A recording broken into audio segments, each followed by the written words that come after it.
Baik, Bismillahirrahmanirrahim. Assalamualaikum warahmatullahi wabarakatuh.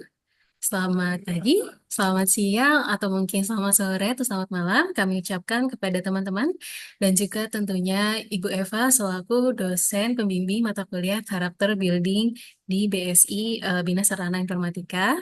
Kami ucapkan selamat datang dalam video presentasi kami yang berjudul Konsep Diri Positif, Studi Observasi pada Mahasiswa yang Menghadapi Tantangan Peran Ganda dalam rangka memenuhi tugas akhir mata kuliah Karakter Building. Namun sebelum kita lanjut ke presentasi penelitian ini, izinkan kami memperkenalkan diri terlebih dahulu. Sebelumnya mohon izin perkenalkan, nama saya Nurjana Lorenza Oktaviani bersama dengan rekan tim saya. Nama saya Elizabeth Siagia. Dan nama saya Najwa Olivia Zahra. Di sini kami akan mempresentasikan observasi kepada satu responden, yang dia adalah seorang karyawan sekaligus seorang mahasiswa, di mana dia menghadapi tantangan peran ganda terhadap bagaimana caranya dia memandang konsep dirinya secara positif. Dan tentunya pelaksanaan penelitian ini kami selenggarakan tentunya dengan konsen dengan subjek yang bersangkutan untuk kami samarkan identitasnya. Dan untuk penelitian kali ini dilaksanakan di 1 minggu sebelumnya dari tanggal 11 November hingga 15 November, di mana kami melakukan penelitian ini secara wawancara dan juga metode observasi terhadap subjek yang ada di lingkungan sekitar peneliti. Baik, kita langsung aja.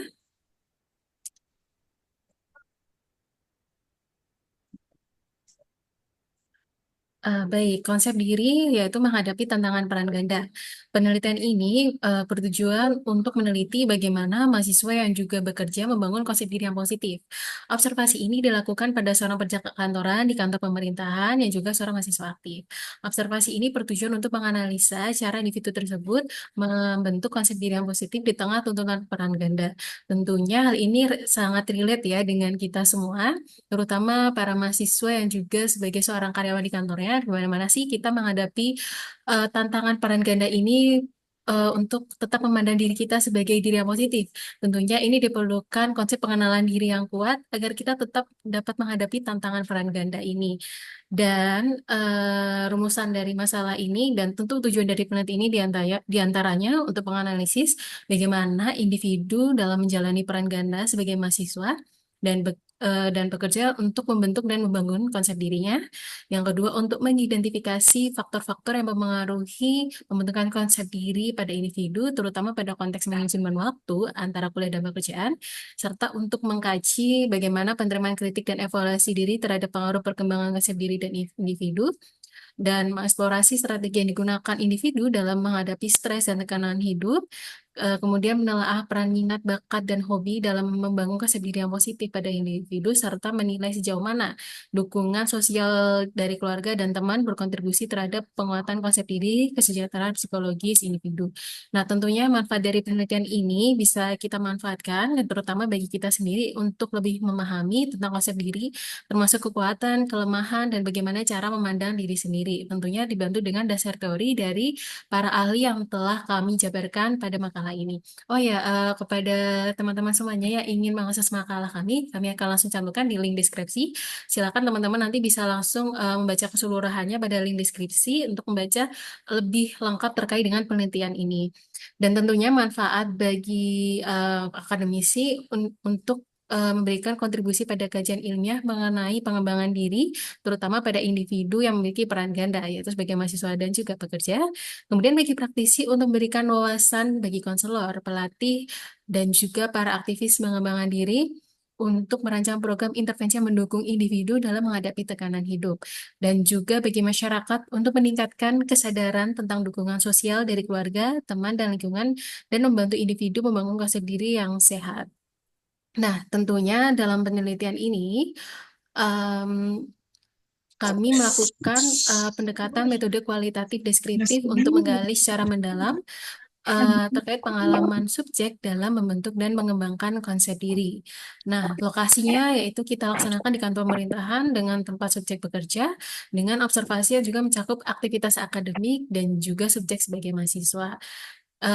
di mana kriteria pemilihan subjek ini yaitu dia memiliki peran ganda sebagai mahasiswa dan juga pekerja, bersedia berpartisipasi dalam penelitian, dan juga kami karena mohon maaf karena keterbatasan waktu yang kami punya, kami hanya dapat meneliti satu subjek, namun kita melakukan observasi secara mendalam terhadap satu subjek tersebut untuk dapat kami kaji terkait konsep diri positif sebagai pekerja dan juga mahasiswa. Dan untuk daftar pertanyaannya, kami sudah susun juga di lampiran makalah ini dapat teman-teman akses. Kemudian untuk teknik analisis data, di sini kami melakukan reduksi data. Kita memilih yang relevan dari observasi, wawancara, dan dokumentasi untuk menjawab tujuan penelitian. Dan dari hasil data tersebut kita kodifikasi untuk mengidentifikasi tema utama seperti strategi, pengelolaan stres, penerimaan kritik, atau dampak dukungan sosial terhadap konsep diri, serta interpretasi, yaitu menghubungkan tema yang muncul dengan teori konsep diri untuk menyusun kesimpulan yang relevan. Tentunya untuk dasar teori ini dasar teori yang kita gunakan tidak jauh dari materi yang kita gunakan pada pertemuan pertama karakter building. Tentunya teman-teman juga bisa merefresh kembali materi pertemuan pertama tersebut ya agar dapat memahami dengan baik hasil penelitian kami. Dan tentunya dalam penulisan ini kita ada informed consent kepada subjek di mana kami akan melakukan kerahasiaan data. Kita tidak dapat mengungkap secara real kehidupan pribadinya karena memang subjek ingin agar identitasnya disamarkan. Namun tidak terbatas pada hasil wawancara di mana hasil wawancara ini adalah real dari subjek yang berkaitan. Baik, untuk hasil penelitiannya akan kami sampaikan pada rekan Elizabeth. Kami persilakan.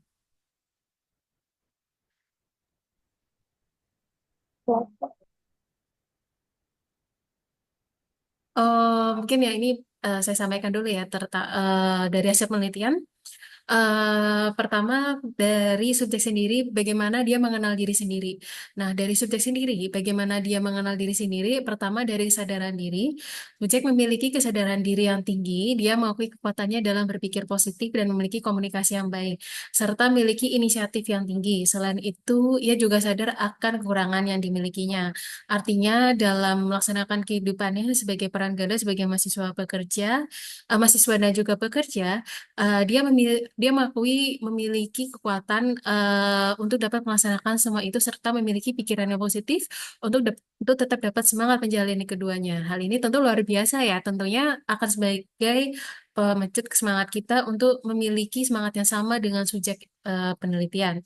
Serta dia juga memiliki komunikasi yang baik serta inisiatif yang tinggi. Selain itu, dia juga sadar akan kurang dimilikinya, di mana dia berhasil mengantisipasi kekurangan dimilikinya untuk tetap dapat bertahan di situasi ini. Dan ternyata subjek berdasarkan hasil wawancara ternyata memiliki penghargaan diri yang sangat tinggi, di mana dia sangat menghargai kejujuran, ketulusan, dan keikhlasan. Ia memahami bahwa meskipun hal tersebut terlihat sederhana, tidak semua orang dapat melakukannya dengan baik.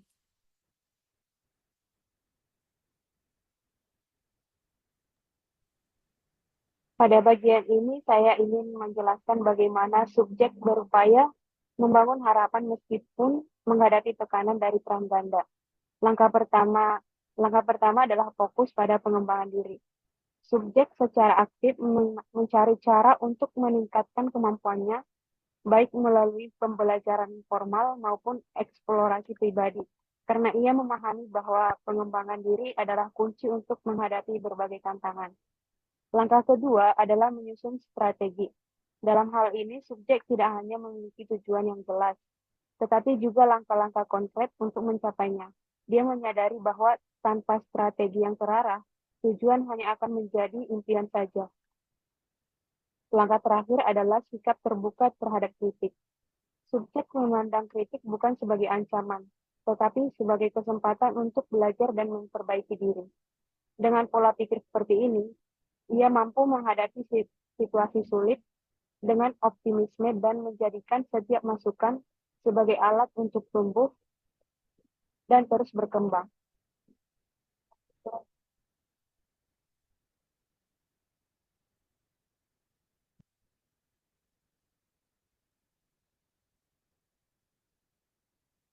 Yang selanjutnya adalah menghadapi tantangan.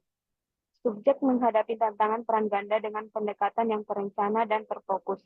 Salah satu cara utama yang dilakukan adalah menyusun jadwal yang terstruktur. Dia mengalokasikan waktu dengan bijak antar kuliah, pekerjaan, dan waktu pribadi, sehingga semua tanggung jawabnya dapat terpenuhi tanpa mengorbankan salah satu aspek. Selain itu, dia juga mengembangkan strategi belajar yang efektif, seperti memanfaatkan waktu luang dan untuk membaca atau menyelesaikan tugas, sehingga dia tetap produktif meskipun jadwalnya padat. Tidak hanya itu, subjek juga terus berupaya meningkatkan keterampilan yang relevan, baik untuk menunjang pekerjaannya maupun untuk mendukung keberhasilan akademiknya. Dengan cara ini, dia tidak hanya mengatasi tantangan yang ada, tetapi juga mempersiapkan diri untuk menghadapi tuntutan di masa depan. Pendekatan ini menunjukkan bahwa subjek memiliki daya juang dan tekad yang kuat untuk tetap seimbang dalam menjalani peran ganda, tanpa kehilangan fokus pada tujuan jangka panjangnya.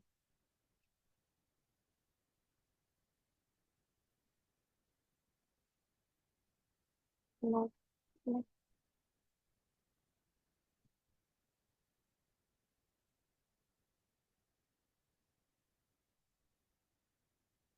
selanjutnya ialah dukungan sosial. Selain usaha yang dilakukan sendiri, dukungan sosial juga memegang peranan penting dalam keberhasilan subjek. Subjek menjaga komunikasi yang terbuka dengan teman-temannya, terutama pada saat-saat sulit. Temannya menjadi tempat berbagi cerita dan memberikan dukungan moral, menjadi sumber energi positif juga, terutama ketika mereka berkumpul di hari-hari libur. Di sisi lain, hubungan yang harmonis dengan keluarga juga memberikan landasan emosional yang kuat. Subjek dan keluarganya saling menerima kelebihan dan kekurangan satu sama lain, menciptakan lingkungan yang mendukung dan nyaman. Hubungan ini memberinya ruang untuk merasa diterima sepenuhnya, yang sangat penting di tengah kesibukan peran ganda. Dukungan sosial tidak hanya mencakup aspek emosional juga, tetapi membantu subjek menjaga keseimbangan dalam hidupnya. Dengan adanya dukungan dari teman dan keluarga, dia mampu mengelola stres lebih baik dan menghadapi tantangan dengan rasa percaya diri.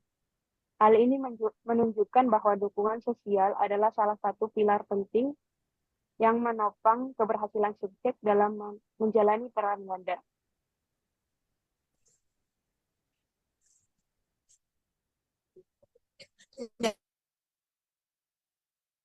Dan selanjutnya, subjek menikmati olahraga karena membantu melepaskan beban pikiran dan menjaga kesehatan tubuh. Dan yang kedua, merajut. Subjek menekuni keterampilan merajut yang membuatnya lebih rileks dan fokus. Dan yang ketiga, memasak. Subjek menikmati memasak, bereksperimen dengan resep baru, dan menciptakan menu baru. Subjek Strategi subjek mengatasi stres yaitu yang pertama dengan menonton film, kedua jalan-jalan, dan yang ketiga menekuni hobi. Subjek mengatasi stres dengan melakukan aktivitas yang menyenangkan seperti menonton film, jalan-jalan, dan menekuni hobi. Dan yang terakhir ada kesimpulan. Observasi ini menunjukkan bahwa subjek memiliki diri yang positif. Ia memiliki kesadaran diri yang kuat, mampu mengatasi tantangan dan memiliki strategi coping yang efektif. Ia juga menunjukkan dukungan sosial yang kuat dari keluarga dan teman-teman. Hal ini menunjukkan bahwa subjek telah membangun konsep diri yang stabil dan berfokus pada pengembangan diri sendiri.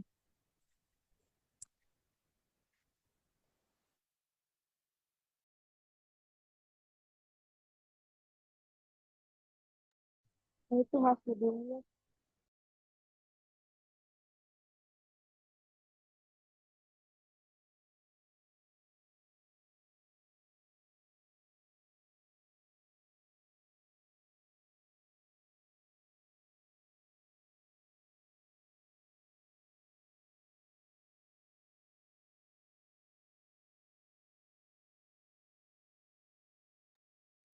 Izin maaf sebelumnya kalau Red, mic-nya masih di mute.